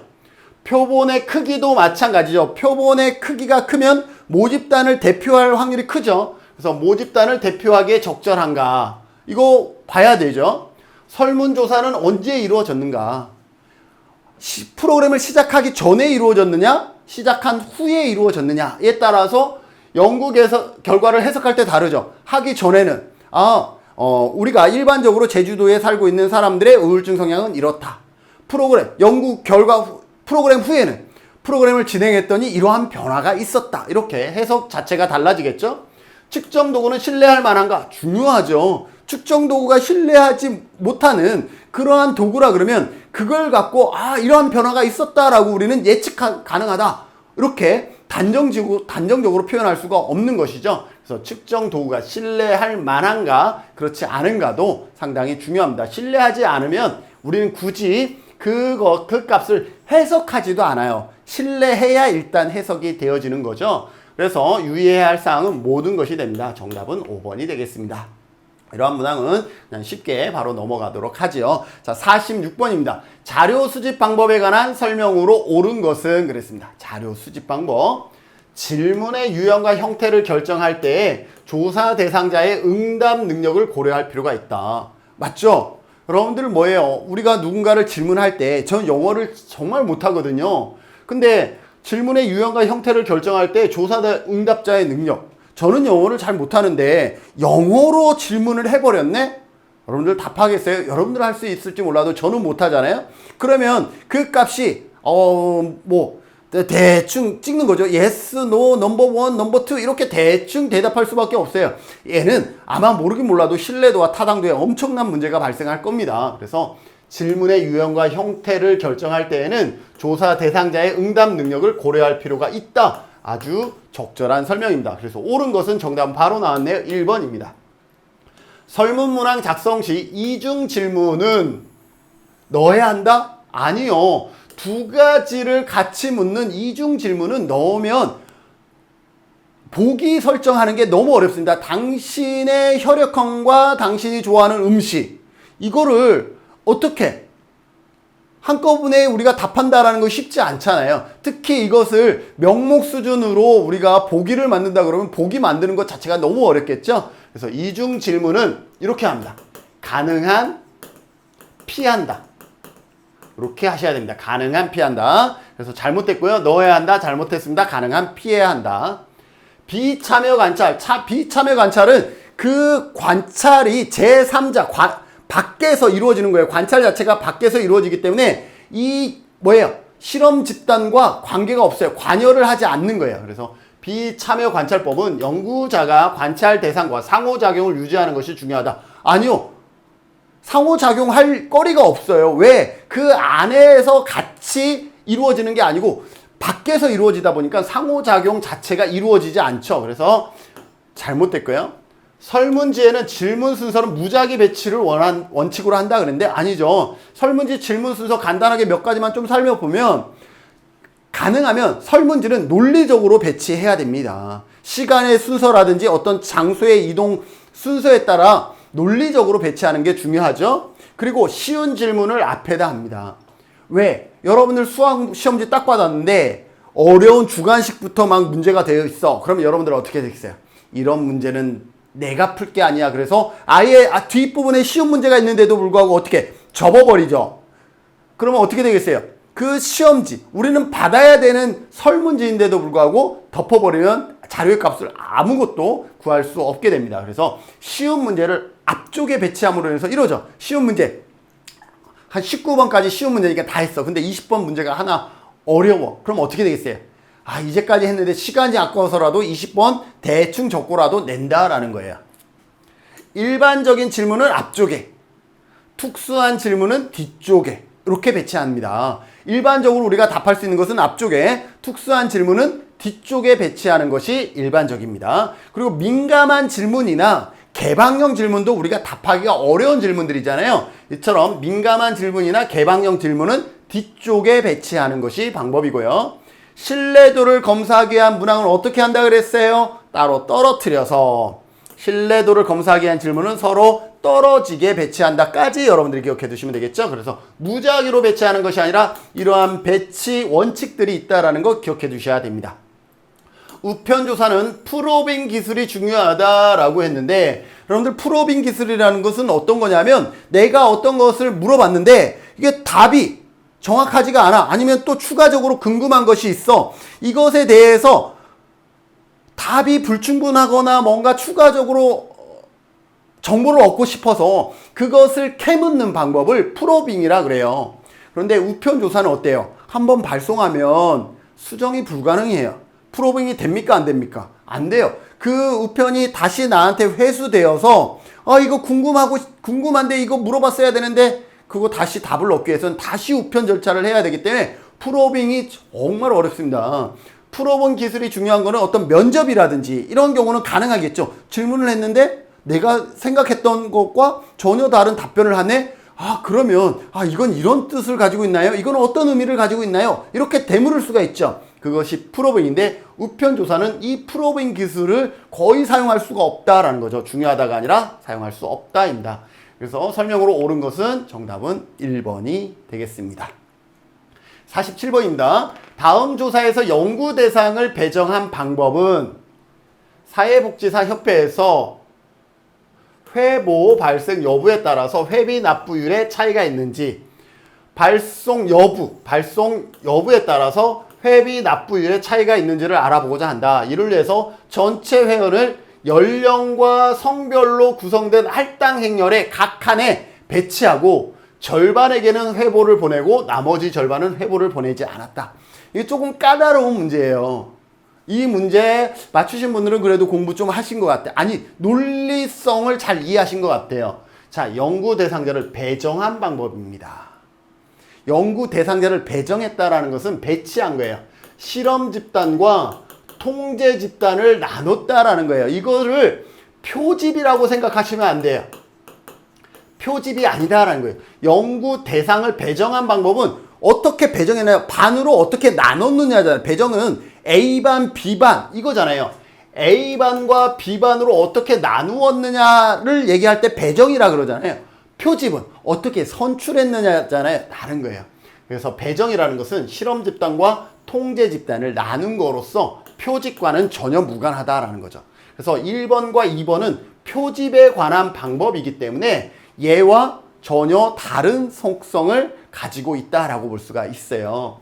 그래서 이렇게 실험 집단과 통제 집단을 배정하는 방법에는 어떤 게 있었어요? 무작위로 배정하는 방법. 그리고 그 구체적인 방법에는 뭐가 있었어요? 매칭이 있어요. 매칭.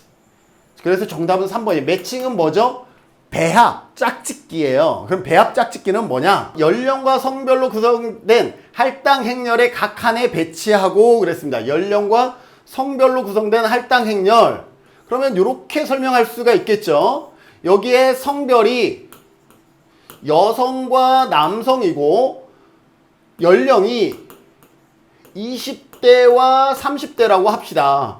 여성 20대인 사람이 4명이고 여성 30대가 6명이고 남자 20대가 8명이고 남자 30대가 10명이라고 합시다. 이렇게 할당된 행렬에 각 칸에 적어놨죠. 그런 다음에 어떻게 배치한다라는 거예요. 여기에서 이렇게 쫙 해서 여기에서 2명, 여기에서 3명이 되겠죠. 반이니까. 여기도 딱 나누면 여기에 4명, 여기에 5명이 되겠죠. 이렇게 반은 2명, 3명, 4명, 5명은 실험 집단에 가고 나머지 반은 통제 집단에 이렇게 배치하는 것이 무엇이냐 이걸 물어보고 있는 거예요. 이렇게 배치하는 것을 우리 배웠죠. 이걸 뭐라 그래요? 매칭, 배합, 짝짓기라 그랬죠. 그래서 매칭은 한글로 배합 짝짓기입니다. 그래서 이렇게 실험 집단과 통제 집단을 절반씩 나누는 것, 동일한 성질을 실험과 통제에 똑같이 구분해서 나누는 것을 우리는 뭐라 그런다? 배합 짝짓기 매칭이라고 얘기를 하는 거죠. 그래서 본 지문의 설명은 매칭에 관한 겁니다. 다소 어렵습니다. 그리고 소시오 매트릭스는요, 처음 나오는 것 같아요. 그래서 그냥 개념만 설명할게요. 집단 내 상호 선택이나 배척의 정도를 알 수 있도록 정의한 거예요. 집단 내 상호 선택이나 배척의 정도. 예를 들어서 이거죠. 자, A, B, C가 있고 A, B, C 사이에 상호 선택이나 배척을 알 수 있는 거. 자, A와 A는 당연히 선택을 하겠죠. 얘는 의미가 없어요. 같은 사람이니까. 그런데 A가 B를 선택했다 그러면 동그라미 되고 A가 C를 선택했다면 동그라미가 되는 거예요. 그런데 B는 A를 선택하지 않았으면 X가 되는 거고 C를 선택했으면 O가 되는 거예요. C는 전부 다 선택하지 않았어요. 이렇게 되는 거죠. 자, 그러면 어떻게 되겠어요? A는 B, C와 심리적으로 가까운데 B는 A하고는 친하지 않은 거예요. 마음으로는. 근데 C하고는 친한 거예요. 선택과 배척이죠. 근데 C는 A와 B는 C를 좋아하는데 C는 A와 B를 좋아하지 않아. 예를 들어서 이처럼 집단 내 상호 선택이나 배척의 정도를 알 수 있도록 해주는 것이 소시오 매트릭스다라고 보시면 돼요. 다중 특질, 다중 방법이라는 것은 여러분들 인터넷에 혹시 검색할 때는 어떻게 검색하냐 하면 다속성 다방법이라고 검색하시면 나와요. 다속성 다방법.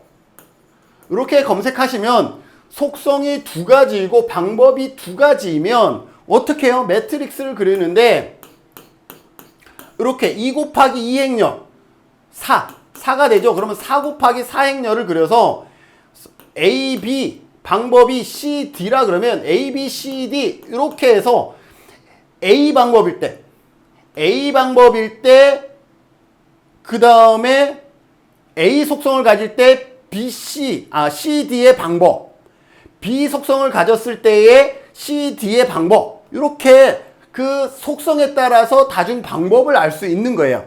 예를 들어서 이거죠. 그래서 다중 특질 다방법은 뭐에서 우리가 배웠던 뭐예요? 타당도에서 무슨 구성 타당도. 구성 타당도는 뭐예요? 속성이 같으면 다른 방법을 하면 뭐예요? 속성이 같으면 뭐예요? 같은 것을 조사하면 방법이 다르더라도 그 값이 같다 그랬죠.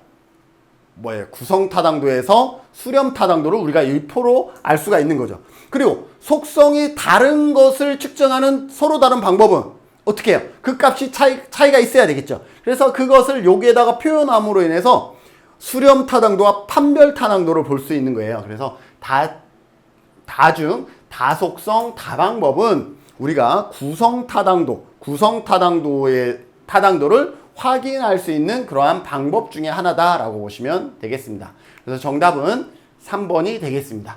그리고 아직 소시오 매트릭스나 다속성, 다방법은 상당히 우리가 이렇게 지문으로 나온 것도 참 의아하긴 하지만 우리가 굳이 학습하지 않아도 되지 않을까라는 생각들을 좀 가져봅니다. 자, 48번입니다. 순수 실험 설계에서 인과성 검증에 관한 설명으로 옳지 않은 것.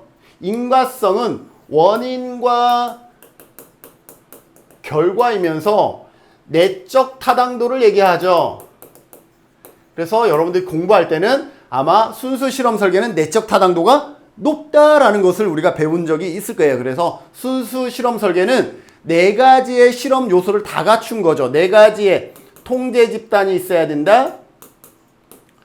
두 번째 뭐죠? 무작위 할당. 무작위 할당은 바로 앞 시험에서 문제에서 봤던 매칭을 얘기하는 거죠. 매칭. 세 번째는 독립변수 조작. 네 번째는 종속변수를 비교할 수 있어야 돼요. 이 4가지를 전부 다 갖춘 실험 설계를 가장 순수한 실험 설계다라고 얘기를 하고, 이 순수 실험 설계는 내적 타당도가 일반적으로 높습니다. 뭐에 비해서? 순수 실험 설계는 유사 실험 설계, 원시 실험 설계보다 뭐가 높다라는 거예요? 내적 타당도가 높다라는 것을 기억해 주시면 됩니다. 사회복지 프로그램 실행 여부가 독립변수로 설정될 수 있다. 여기에서 독립변수는 프로그램의 실행 여부, 실행했느냐 안 했느냐가 독립변수로 설정될 수 있습니다. 맞고요. 사전조사에서 실험 집단과 우리 하나 해봅시다. 그러면 순수 실험 설계, 우리가 통제 집단 사전 사후 실험 설계를 합시다. 무작위로 실험 집단과 통제 집단을 나누고, 여기에서 사전, 그 다음에 독립변수를 하고 사후 값을 하고요. 통제 집단은 사전 검사를 하고 독립변수 조작하지 않고 사후 검사를 하게 됩니다. 이러한 것이 순수 실험 설계의 대표적인 예죠. 프로그램 실행 여부가 독립변수가 될 수 있다. 맞고요. 사전조사에서 실험 집단과 통제 집단의 종속변수의 측정치는 사전조사에서, 이게 사전조사죠. 사전조사에서 실험 집단과 통제 집단의 종속변수의 특정치는 종속변수, 이것도 종속변수고 이것도 종속변수예요. 측정치는 통계적으로 유의미한 차이가 없어야 된다. 맞습니다. 그런데 헷갈리시면 안 돼요. 유의미한 차이가 없어야 된다는 것은 뭐냐면, 무작위로 할당했기 때문에 실험 집단과 통제 집단이 독립변수 조작하기 전의 값은 같다라는 거예요.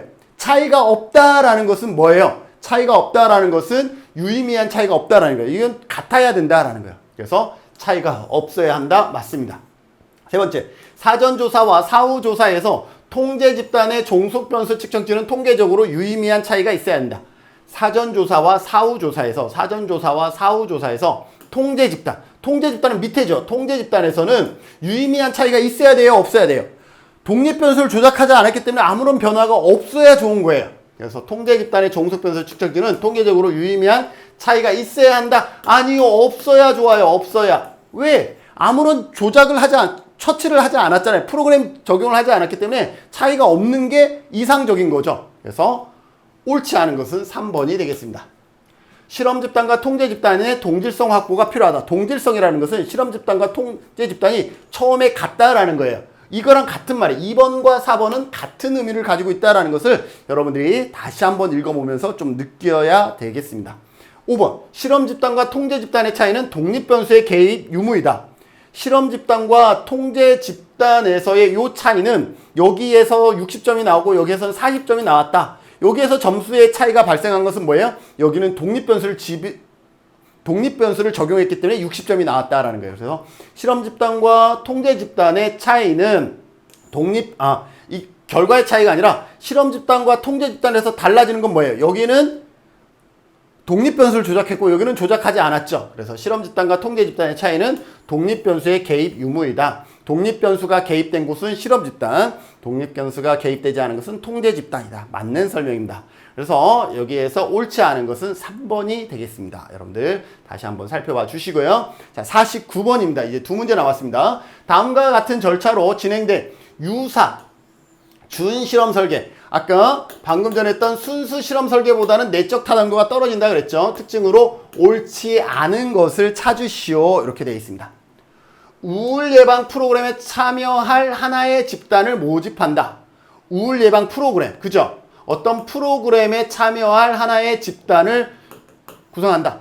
프로그램에 참여할 거니까 실험 집단이죠. 실험 집단. 우울 검사를 일정한 간격으로 여러 차례.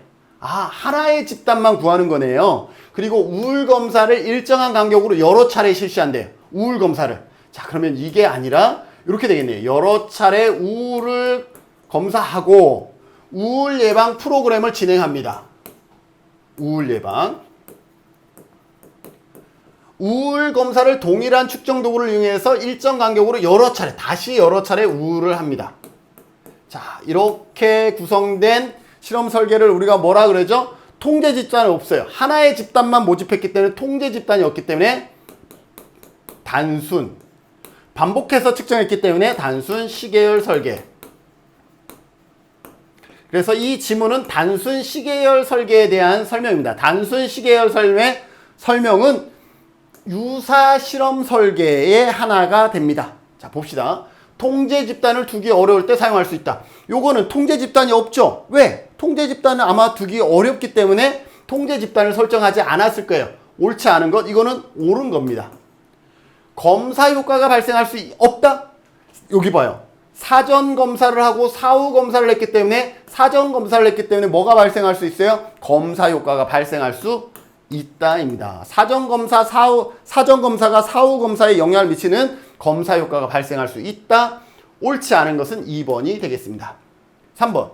정태적 집단 비교 설계보다 내적 타당도가 높다. 정태적 집단 비교 설계는 어떤 것이냐면 독립변수 조작하고 이렇게 하고 종속변수 요거예요. 이 실험 설계는 원시 실험 설계입니다. 원시. 가장 내적 타당도가 낮은 원시 실험 설계예요. 그래서 정태적 집단 비교 설계보다 내적 타당도가 높다. 이게 가장 낮으니까 유사는 얘보다는 높겠죠. 그래서 맞는 설명이고요. 개입 효과는 사전 검사와 사후 검사 측정치의 평균을 비교해서 측정할 수 있다. 여기의 평균과 여기의 평균을 구해서 우리가 효과가 있었는지 없었는지를 측정할 수 있다. 맞습니다. 사전 검사와 개입의 상호작용 효과가 발생할 수 있다. 여러분들 여기에 검사 효과와 상호작용 효과는 좀 달라요. 여기에서 지저분하니까 여기다가 설명할까요? 이렇게 합시다.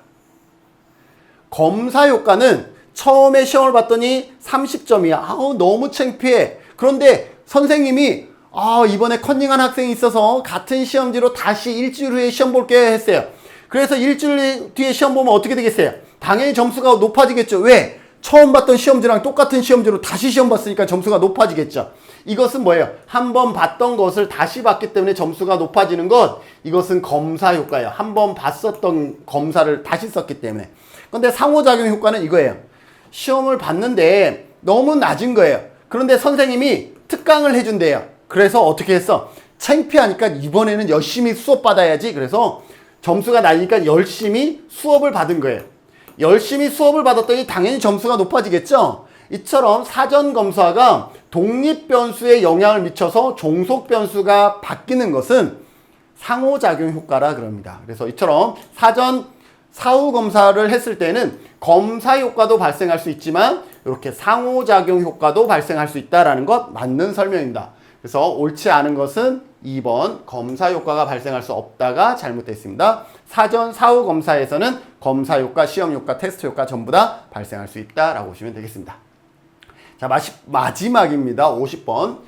근거 이론의 분석 방법에서 추 코딩에 관한 설명으로 옳은 것은 그랬습니다. 20회 사회복지 조사론 기출문제에서 다소 이제는 집중해서 공부를 해야 될 필요가 있다라고 느꼈던 부분 중에 하나가 과학 철학에 대한 부분도 조금 많이 깊숙이 시험에 나왔었고, 지금 여기 근거 이론도 그동안은 그냥 질적 연구 방법에 대해서 물어봤다 그러면 이번에는 추코딩에 대해서 물어보는데 조금 공부해야만이 좀 알 수 있는 내용이었다라고 보시면 돼요. 자, 추코딩. 추상화시킨 구절에 번호를 부여한다.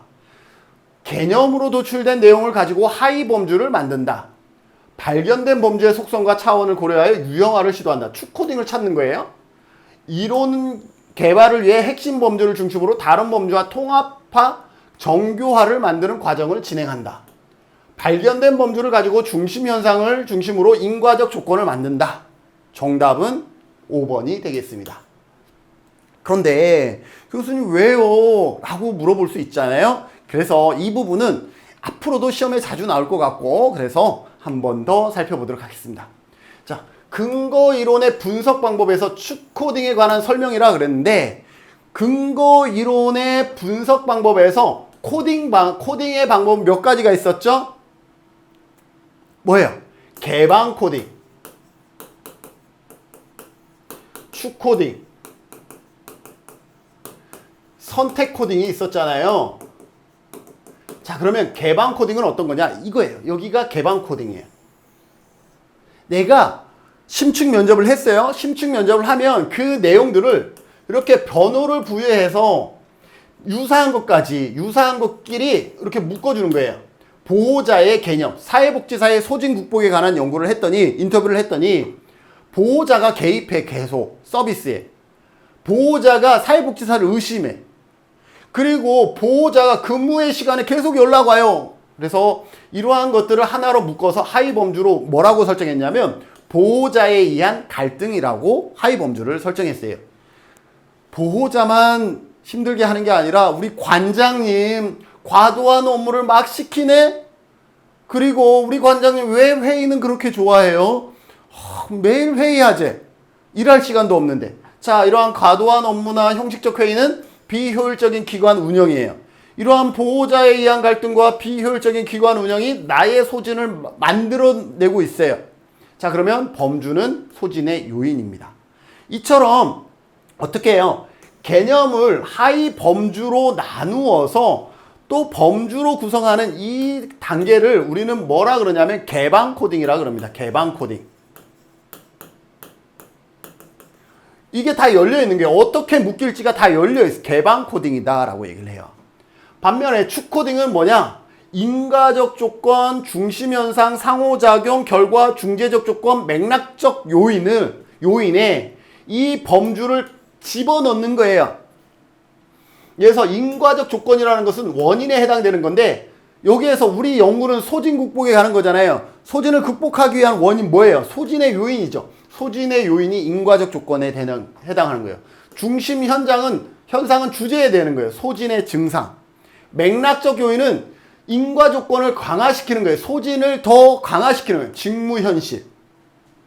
중재적 조건은 네거티브 상황이 될 수 있는 거예요. 소진을 예방할 수 있는 외부의 영향 요인이라든지. 상호작용 전략은 이것을 극복할 수 있는 전략입니다. 그래서 자발적인 소진 극복 전략. 나는 그래서 공부를 해. 나는 그래서 슈퍼바이저가 있어. 이런 것들. 그래서 결과를 소진 극복의 결과로 듣는 거죠. 이처럼 여기에서 개방 코딩에서 정의한 이 범주들을 인과적 조건, 중심현상, 상호작용, 결과로 이렇게 정리하는 것. 이것을 뭐라 그러냐면 축 코딩이라 그래요. 이때의 맥락적 조건과 중재적 조건도 이렇게 같이 들어갑니다. 이것을 뭐라 그래요? 축 코딩이라 그래요. 그럼 선택 코딩은 뭐냐? 이것을 하나의 문장으로 이렇게 만들어내는 것. 가장 중요한 핵심 단어로 선택해서 추출하는 것. 지속적으로 성장 가능한 어떻게 하면 되겠어요? 소진 극복 전략. 전문 사회복지사로 살아가기. 이렇게 정의하는 것을 뭐라 그래요? 선택 코딩이다 라고 얘기를 합니다. 자, 이제 문제 한번 풀어볼게요. 근거 이론의 분석 방법에서 축 코딩. 축 코딩은 뭐였어요? 앞에서 보면 이거를 얘기하는 거예요. 자, 그러면 정답 너무 쉽게 찾을 수 있어요. 추상화시킨 구절에 번호를 부여하는 것은 쉽게 얘기하면 이건 코딩 자체를 얘기하는 거예요. 코딩. 여기에서 이렇게 번호를 부여하는 건 이건 코딩 자체를 얘기해요. 코딩. 자, 그러면 이건 코딩이라서 축 코딩하고는 상관없고요. 개념으로 도출된 내용을 가지고 하위 범주를 만든다. 여러분들 하위 범주를 만든다 그랬으니까 우리 바로 알겠죠? 이건 뭐예요? 개방 코딩이죠. 개방 코딩. 이제 답이 좀 보이네. 이제 좀 이해되네. 발견된 범주의 속성과 차원을 고려하여 발견된 범주, 이미 하위 범주가 아니라 범주가 발견됐어요. 범주가 발견된 다음에 차원을 고려하여 유형화시키고 있어요. 이건 뭐예요? 유형화. 범주의 속성과 이제는 차원까지도 고려해서 이제는 유형화시키고 있다, 정교화하고 있다. 이거는 뭐예요? 선택 코딩. 이론을 위해 핵심 범주를 중심으로 다른 범주와 통합하고 정교화한다. 유형화한다, 통합하고 정교화한다. 선택 코딩이죠. 선택 코딩. 자, 끝에 발견된 범주를 가지고 중심현상을 중심으로 해서 인과적 조건을 만든다. 이건 뭐예요? 발견된 범주를 가지고 이제 중심 현상을 가지고 인과적 조건, 맥락적 조건 이것들을 만드는 과정 이거 뭐라 그랬어요? 이거 추코딩이라 그랬죠. 그래서 추코딩에 관한 설명은 이 지문 중에서 추코딩에 관한 설명은 몇 번이 될 수밖에 없어요? 5번이 될 수밖에 없죠. 그래서 정답은 5번입니다. 자, 이처럼 제 20회 사회복지조사론 사회복지사 1급 시험 문제는 다소 어려운 형태, 좀 더 실질적인, 좀 더 구체적인 내용을 알아야만이 풀 수 있는 그러한 문제들이 중간중간 포함되어 있어서 많은 학생들이 1교시 조사론 문제가 상당히 까다로웠다, 어려웠다라고 평가를 하고 있습니다. 관련해서 설명도 조금 추가를 해드렸는데요. 여러분들도 이러한 내용들을 충분히 숙지하시고 공부하실 때 이제는 조금 더 깊숙이 공부를 해야 되겠구나 이러한 것들을 여러분들이 느끼시면서 이 사회복지조사론 공부를 같이 해주시면 2023년 21회 사회복지사 1급 시험에서 여러분들 사회복지조사론 좋은 점수를 받지 않을까라고 기대하면서 기출문제 풀이 모두 여기서 마치도록 하겠습니다. 수고하셨습니다.